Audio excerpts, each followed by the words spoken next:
Okay, we're going to take a look at some examples of abstract art. So, in order to make an image abstract, you need to alter it from reality in some way. And in this examples, we're going to show you how changing the size, the shape, or the color can make an image look abstract.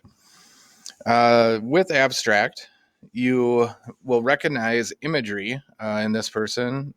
In this example, there is a person where the colors are all blue. So we call this a monochromatic piece of artwork where it has lights and darks and the different values create the image.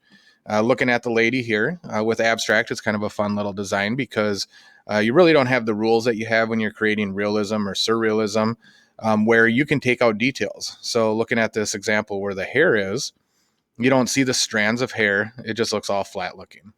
In the face, you don't quite see all the different facial features and the different gradients to create the image.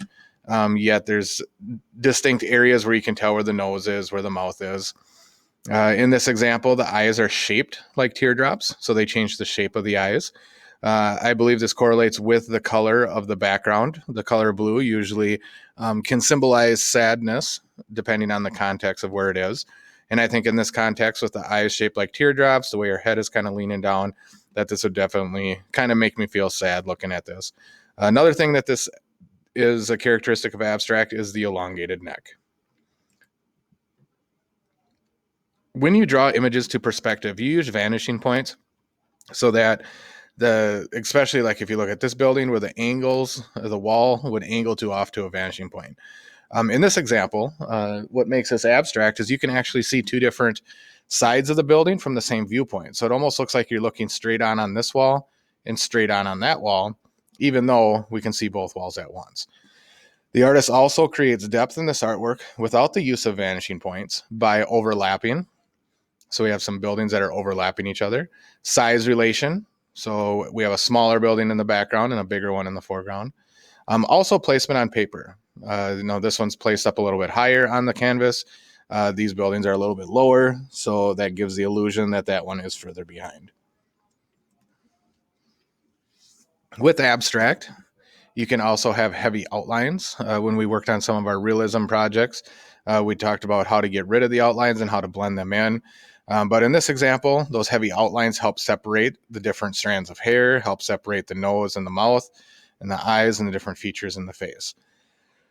With this example, the colors, again, are not blended. They are kind of separated out, but you can still see that this area looks like it is light and this area is dark. So it creates a light source by having whites and yellows and light blues on one side, and the other side having purples and dark blues and reds. Here's an example of kind of mixed where they have some detail in the horses. They look like there's some gradients in there and they look realistic. Other than the color, the artist chose to make the horses blue. But then you look at the background and there's not a lot of detail. It kind of creates the impression that there's a sky back here. Maybe there's some hills, maybe a tree. So kind of a landscape scene in the back.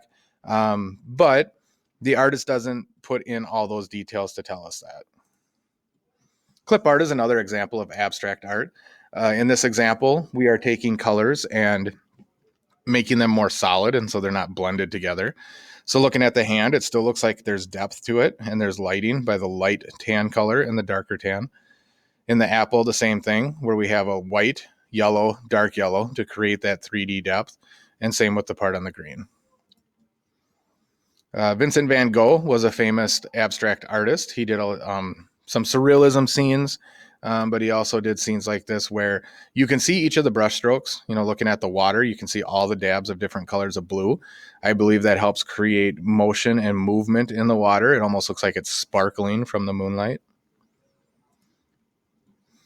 This is done by Dale Wicks, the same artist that was the first image that we saw. Again, he did a study on human emotion and human imagery and how body poses affect how the viewer feels.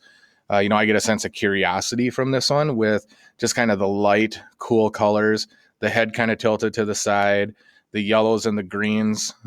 Just kind of makes me feel curious. This one reminds me of something a Dr. Seuss book might have, where it's very whimsical. It has a lot of movement and flow to the artwork. The buildings are kind of squeezed and stretched out and maybe lean into the sides. Again, we can recognize that these are buildings. Some say that it looks like they're kind of on waves. Others are, well, this is just a hill that's painted blue. So it's all up to the interpretation of the viewer. Another example, again, where you're just using different colors to fill in different areas. If you look closely at the leaves, the artist just put kind of thin white lines in there to help show a little maybe reflection off the water, reflection from the moon, just to create some depth again in this abstract picture.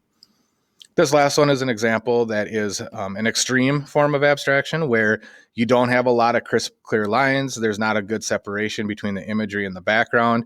Everything just kind of looks messy when you look at it, but the artist was very intentional with the brush strokes and the imagery that he chose.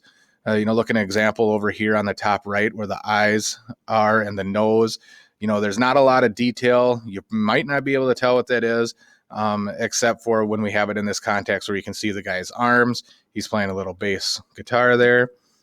Guy playing a saxophone, a guy on the drums over here. So just some different things going on with this jazz band. But again, brushstrokes are very intentional. To the quick view, it may look like it's just a messy piece of artwork. But again, it's very well thought out, and the colors and the placement of the lines do take some time and some planning to make sure that your image creates a scene. So those are examples of abstract and different ways that you can take an image and turn it into an abstract piece of artwork.